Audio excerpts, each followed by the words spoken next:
10-15 साल तो हो ही गए होंगे। 10-15 साल आपका हाथ नहीं है एक। ये हाथ पहले से नहीं है, इससे ज़्यादा हो गया हाथ को तो। इसकी चोरी डकैती किया जाए इस देश में करना पड़ता हमको, क्या करें, मजबूरी है, गरीब आदमी है, क्या करें। सरकार ने जो पैसे आए थे, पैसे भी आए, लॉकडाउन में पैसे भी आए थे, आदमी मिला था हमें। हमको करीब 50 साल हो गए। एक तरीके की विचारधारा बन गई कि जो चल रहा है डर रहा चलने दो। तो ऑफिस में जाओ, उसमें जाओ, उसमें जाओ, भाग जाते हैं हम, फिर क्या करें। सवारी मिली ही नहीं। नमस्कार, मैं राखी और आप देख रहे हैं न्यूज़ 31 उत्तराखंड। दोस्तों, मैंने रिपोर्टिंग करके आपको हर एक जगह दिखाई है। मैंने आपको शराब के ठेके से लेकर एक आम व्यापारी की, एक आम नागरिक की दर्द, उसकी गुहार, मैंने सब आपको दिखाया अपनी रिपोर्टिंग के ज़रिए। लेकिन आज मैं जिस चीज़ की रिपोर्टिंग करने के लिए आई हूँ, वो देखकर आप लोगों का भी दिल दहल जाएगा। एक ज़माना हुआ करता था जब लोग रिक्शा, साइकिल वाले रिक्शे से सफ़र किया करते थे। उस वक्त तक मोटरसाइकिल, उस वक्त तक जो ई रिक्शा है, टेम्पो है, ये सारे वाहन नहीं चले थे। उस वक्त ये रिक्शा वाले लोगों को एक जगह से दूसरे जगह तक पहुंचाते थे। लेकिन आज यही रिक्शा वाले 2 वक्त की रोटी जुटाने के लिए भी मजबूर हैं, क्योंकि लोग इनके रिक्शा में बैठना पसंद नहीं करते, क्योंकि भागदौड़ भरी ज़िंदगी में लोगों को एक दूसरे से आगे पहुंचकर, एक दूसरे से जल्दी निकलने की इतनी जल्दबाजी है कि कोई इनके रिक्शा में नहीं बैठता। और आज के वक्त में इन्हें किन परेशानियों का सामना करना पड़ रहा है, किस तरह से ये लोग अपनी रोजी रोटी चला रहे हैं, ये सारे इनके दुख इन्हीं की ज़ुबानी में आपको सुनवाऊँ। कितने वक्त से आप रिक्शा चलाते हैं? हमको हो गई 25 साल का। 25 सालों से आप रिक्शा चला रहे हैं। तो इस वक्त लॉकडाउन के बीच क्या आप लोगों को सवारी मिल रही है? कहाँ मिल रही सवारी? सवारी मिली ही नहीं। सवारी नहीं मिल रही। ऐसे हल्का पूरा है, हल्का पूरा कोई मिल गया, ऐसे ही है। तो बिना सवारी के किस तरह से चला रहे हैं आप अपना घर? अब जो मिल गया, मार्केट थोड़ा खुलेगा तो मिल जाएगा, नहीं मिलती तो बैठे हैं, कोई सवारी मिल गया, नहीं तो क्या, खाली है। क्या सर, कितना मुश्किल हो रहा है ये वक्त अपने परिवार को भरण पोषण करने में? बहुत 100-150-200 रुपये कमा देते हैं दिन में। 100-150 रुपये में क्या घर चल जाता है? कहाँ चलता है घर, नहीं चलता। नहीं चलता, तो सर कितनी मुश्किल हो रही है? बहुत मुश्किल है। लड़कियाँ सब खाली फिर रहे हैं, सब बेकार हैं लड़के भी, वो काम नहीं, मैं ही करता हूँ काम कर। तो सर आप रिक्शा ही क्यों चलाते हैं, कुछ और क्यों नहीं कर लेते? और कोई काम ही नहीं है हमारे यहाँ। एक आम आदमी कितना मजबूर और लाचार है आज की तारीख में। हाथ में दर्द है, चोट है, दुख रहा है हाथ, लेकिन फिर भी क्योंकि पेट भरना है, किसी ना किसी वजह से पेट तो भरना ही है, तो कुछ ना सही से कुछ तो सही। सर, कितने वक्त से रिक्शा चलाते हैं आप? हमारा तो 5 साल हो गया। 5 साल। तो 5 साल यानी अभी कुछ टाइम पहले आखिर आपने रिक्शा चलाने का फैसला क्यों लिया? अब मजबूरी से रिक्शा चलाते हैं। क्यों, इससे आप कोई और काम नहीं कर सकते? और काम कौन है जो न पढ़े लिखे हैं नहीं कुछ भी, तो क्या कर सकते हैं। तो कुछ और कोई काम करने का नहीं सोचा? सरकार की योजनाएं हैं, मनरेगा, तो क्या उस योजना का आपको फ़ायदा नहीं मिला? ना उसको कोई फायदा नहीं मिला है।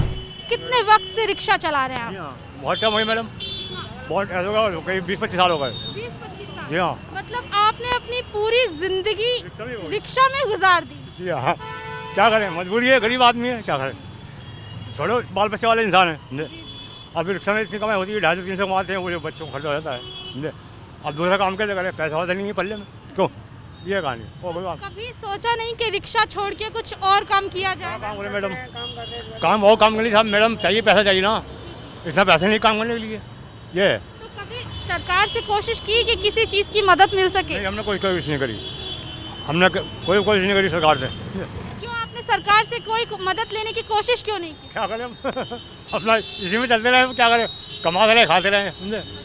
जी हाँ, बस। तो इस वक्त क्या आपको सवारियां मिल रही हैं? बहुत कम मिल रही है मैडम, बहुत कम मिल रही है। क्योंकि सर ई रिक्शा वगैरह चल गए हैं, ये सारी चीज़ें, तो ये ई रिक्शा वगैरह चलने से आपको कितना नुकसान हुआ? तो 200 कमाने बहुत भारी पड़ गया है, ऐसे लॉकडाउन में क्या करें, परेशानी हो रही है बहुत। उत्तराखंड में ना के बराबर सरकार भी कर रही है, मान बीजेपी की सरकार है, अच्छी सरकार है, ऐसी बात नहीं है। हम मोदी जी सही हैं और अच्छा, मोदी जी सही हैं, सही है, देखने में सही है।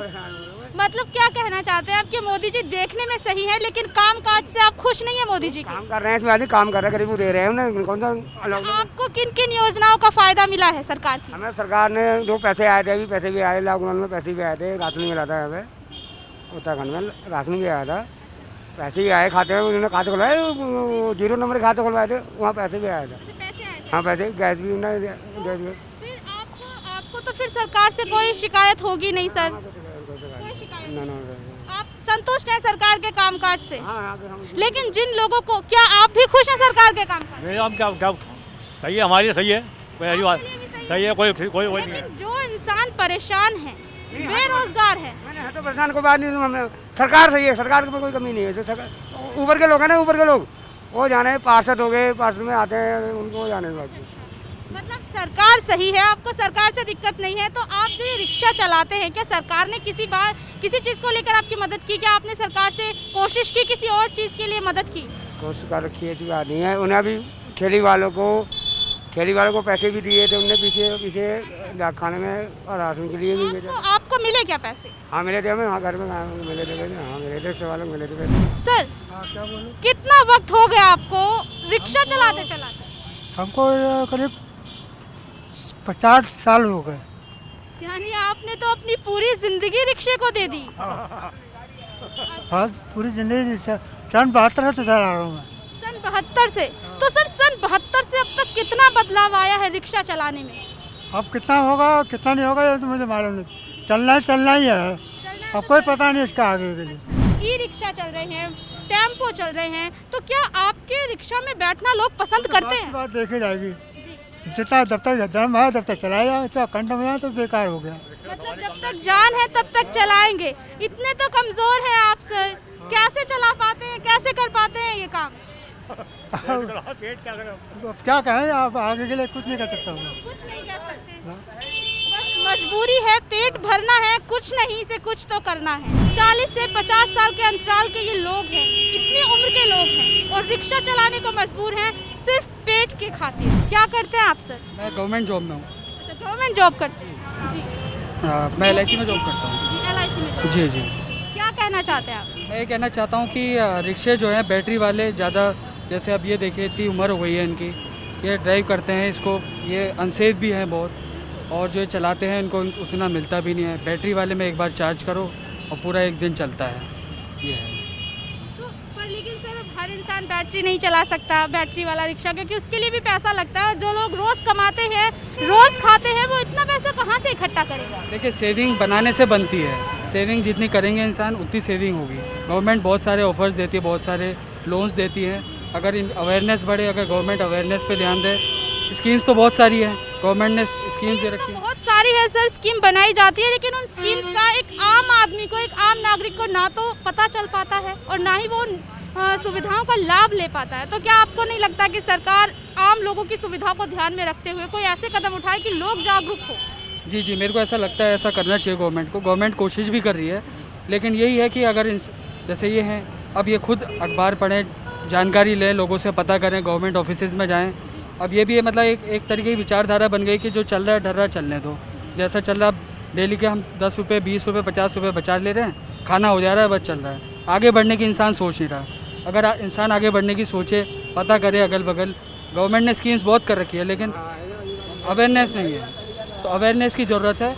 अब थोड़ा कदम गवर्नमेंट चल रही है, 4 कदम गवर्नमेंट चल रही है, तो 2 कदम आम जनता को भी बढ़ना पड़ेगा। तो अभी इन्होंने कहा कि आप लोग जागरूक नहीं हैं, कभी कोशिश नहीं करते, कभी क्या बचत करें, नहीं मिलता करते। नहीं, पहुँच नहीं पाते हम। मोटे मोटे आदमी खा जाते हैं तो बीच में, बड़ा आदमी सब खा जाते हैं, हमें मिलता नहीं, मौका नहीं मिलता हमें बात करने का, वो करने नहीं देता बात किसी तरह की। वही बात है ना सर कि बड़ी मछली छोटी मछली को खा जाती है, और यहाँ पे ये चीज़ साफ नजर आ रही है कि बड़ी मछलियाँ किस तरह से छोटी मछलियों को निगल रही हैं। देखिए मैडम, समस्याएं तो हमेशा रहेंगी। जैसे समस्याओं से लड़ना तो इंसान का ही काम है। जब तक हम लड़ेंगे नहीं, जब तक हाथ पे हाथ धरे रहेंगे कि हमसे कुछ नहीं हो सकता, ये लोग ऐसा कर देते हैं, हमें खुद से कोशिश करनी है। इन लोगों को कोशिश करनी है कि जाएं SDM ऑफिस जाएं, DM ऑफिस जाएं। कोशिश नहीं की आपने कभी? उन्होंने कहा बतेरी कोशिश की, हमें मिले नहीं, हमें तो बोलने का मौका नहीं मिलता मौका नहीं मिलता। DM ऑफिस, SDM ऑफिस कभी जाने की कोशिश नहीं की? नहीं कभी कोशिश नहीं की? आप गए? नहीं, हम नहीं गए, कभी जाते नहीं, कोई बात ही नहीं करता किसी तरह की। जाते हैं वोट ऑफिस में जाओ, उसमें जाओ, उसमें जाओ, भाग जाते हैं हम, फिर क्या करें। वही ना सर कि आम आदमी जाए भी तो लोगों के अधिकारियों के जो कड़वे बोल होते हैं ना, वो कड़वे बोल सुन के ही गरीब सोचता है कि चलो 2 वक्त की रोटी तो खानी है, रिक्शा चला के खा लेंगे। उन लोगों का कहना यही है कि हम कोशिश तो करते हैं, लेकिन क्या करें, जो बड़े अधिकारी हैं वो अपने अधिकारी की ऐठ में इन लोगों की सुनते ही नहीं है। कहते हैं ना कि इंसान के अगर हौसलों में जान है ना तो वो कुछ भी कर सकता है, हर नामुमकिन को मुमकिन कर सकता है। सर आपकी उम्र भी ठीक ठाक है, कितनी उम्र है आपकी? कम से कम आप 50 से ऊपर ही हो गई होगी। 50 से ऊपर हो गई। कितने वक्त से आप ऑटो चला रहे हैं, ये ना रिक्शा चला रहे हैं? 10-15 साल तो हो ही गए होंगे जी। तो सर 10-15 साल आपका हाथ नहीं है एक? ये हाथ पहले से नहीं है, इससे ज़्यादा हो गया हाथ को तो। अच्छा हाथ को तो ज़्यादा दिन हो गए। सर कब मतलब किस क्या क्या ऐसी कौन सी घटना घटी कि? ये वो फैक्ट्री थी ना एक, तो मैं उसमें काम करता था, तो वो एक अचानक वो हो गया था हाथ का, तब वो दुर्घटना घटी जी। तो अभी आप रिक्शा चलाते हैं, कितनी मुश्किल होती है सर रिक्शा चलाने में? क्या करें, मुश्किल तो होता है, लेकिन अब खाने पीने का कोई वो है नहीं और कोई साधन, तो इस मारे यही सही है। थोड़ा बहुत अपने लोगों की सेवा भी हो जाती है और अपना पेट पालन भी हो जाता है। कि किसी के आगे भीख ना मांग के अपनी मेहनत का खाना, ये बहुत बड़ी बात है। और अब मैं खड़ी हूँ मुखानी चौराहे पे, हल्द्वानी के मुखानी चौराहे पे। यहाँ पर कुछ रिक्शे वाले मेरे साथ हैं, मैं इनसे जानने की कोशिश करूँगी कि इस वक्त इनके लिए कैसा दौर है, क्या लोग इनके पास बैठते हैं, क्या लोग आते हैं इनके पास। कितने लोग आपके पास आए हैं, कितनी आमदनी आपकी हुई? मैंने 110 रुपये पैदा किया है सुबह से। हाँ जी 110 रुपये। कितने? 110 रुपये सुबह से। अच्छा 110 रुपये। हाँ सुबह से। सिर्फ? काम ही नहीं है ना। तो क्या लोग बैठते नहीं हैं आपके पास? अरे ऑटो में ज़्यादा बैठते हैं, ऑटो में ज़्यादा बैठते हैं ना, रिक्शे में सवारी कम बैठती है। तो क्या कभी ऐसा हुआ है कि आपसे रिक्शे में बैठते वक्त लोगों ने आनाकानी की हो, आपका किराया पूरा ना दिया हो? नहीं, आना कहीं कोई नहीं, पैसे पूरे देते सवारी। मतलब पूरा हाँ। किराया मतलब पूरा देते हैं? हाँ पूरा किराया। पूरा देते हैं। हाँ। तो आपने रिक्शा क्यों चलाया, कुछ और काम आपने क्यों नहीं सोचा करने? ये मेरी पसलियाँ 2 टूट गई थी, इसलिए मुझसे भारी काम नहीं होता है। तो क्या रिक्शा चलाना भारी काम नहीं है? हुआ हम इसके सहारे चलते रहते हैं, अब वजन उठाने का काम हमसे नहीं होता है ज़्यादा, तो अब कुछ ना कुछ तो करने का चांस तो होगा फिर। अब कोई ऐसा काम हल्का है नहीं जो हम कर सकें। क्या आपके पास क्योंकि मेट्रो इस वक्त ऑटो हैं, ई रिक्शा हैं, ये सारे चल रहे हैं, तो ऐसे में क्या आप तक सवारियां मिल पाती हैं, आपको सवारियां? क्योंकि ऐसे में आपके पास कौन बैठना चाहेगा, लंबा वक्त लेते हैं।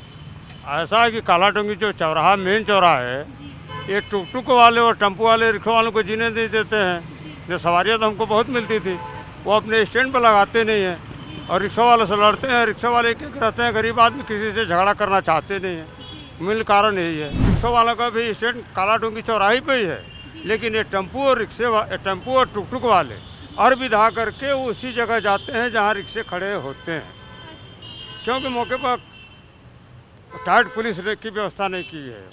हाँ, और जब पुलिस आते हैं तो भाग जाते हैं, काली वर्दी जब आती है तो भागते हैं वो, उसके पहले कुछ नहीं भागते हैं, कोई डरता नहीं वहाँ। घटना घट जाए, बच्चे बीमार पड़ जाए, चाहे हमारी तबीयत खराब हो जाए, तो इसके लिए हमें दिक्कत तो उठानी पड़ेगी और उठानी पड़ती है। या कोई सामान गिरवी रखते हैं या ज़मीन फिर गिरवी रखते हैं, यही करना पड़ता है, तभी हमारा काम चलता है। फिर 10-10 रुपये 50-50 100-100 करके इकट्ठे करके छोड़ाते हैं। सर कभी सोचा नहीं कि सरकार ने इतने सारे आम लोगों के लिए, आम आदमी के लिए बहुत सारे सुविधाएं चलाई हैं, क्या उन सुविधाओं का लाभ लेने की कोशिश नहीं की आपने? क्या लाभ लेने का कोशिश किया, जो गरीब आदमी उनको तो लाभ का कोई पूछने वाला तो है ही नहीं, बड़े बड़े को लोग पूछ रहे। आपने अपनी तरफ से कभी कोशिश की? अरे हमने बहुत कोशिश की, लोन लेने के लिए, धंधा पानी करने के लिए, नहीं मिला। अधिकारी सब चोर हैं, खा जा रहे हैं, क्या किया जाए। हाँ, क्या आगे कहें। देखा आपने, लोग परेशान हैं। इनसे मैंने पूछा कि सरकार की योजनाएं हैं, क्या उन योजनाओं का लाभ आपको नहीं मिला? तो उन्होंने कह दिया कि सरकार के जो सरकारी नुमाइंदे हैं सोए पड़े हैं चादर तान के, क्योंकि उनके पास तो उनकी तनख्वाह समय से पहुंच जाती है। सरकार की तरफ से जो पैसा सरकारी नौकरों को होता है, वो पैसा अच्छे से खाते पर उनके पहुंच जाता है, लेकिन आम आदमी सोचिए जो अपने रिक्शा चला के अपना गुजर बसर कर रहा हो आज के दौर में, और वो भी तब जब रिक्शे में कोई बैठने को तैयार नहीं है। सबको जल्दी जाना है, सब ई रिक्शे का इस्तेमाल करते हैं, ऑटो का इस्तेमाल करते हैं और ये बेचारे जस के तस ऐसे ही हैं। अपने 2 वक्त के खाने के लिए इतनी मेहनत करते हैं, लेकिन सरकार का इस ओर कोई मुझे रुझान नज़र नहीं आता, क्योंकि लोन लेने की कोशिश उन्होंने की लेकिन उन्हें लोन नहीं मिला। सरकार योजनाएं निकालती है कि हमारी ये योजना है, हमारी वो योजना है, लेकिन ज़मीनी स्तर की अगर बात करें तो आज भी लोग उन योजनाओं से वंचित हैं। कुछ इस वजह से कि उन्हें जानकारी नहीं है और कुछ जानकारी होने के बाद भी उस योजना का फ़ायदा नहीं उठा पाते हैं, क्योंकि सरकारी नुमाइंदे आराम से चादर तान के सोए हुए हैं। खैर, आज की इस रिपोर्ट में बस इतना ही, लेकिन फिर आपसे मुलाकात होगी ऐसे ही किसी ज़मीनी हकीकत से जुड़े मुद्दे के साथ। तब तक के लिए आप देखते रहिए न्यूज़ 31 उत्तराखंड। नमस्कार। उत्तराखंड से जुड़ी तमाम खबरों को देखने के लिए हमारे चैनल को सब्सक्राइब करें और बेल आइकन दबाना ना भूलें।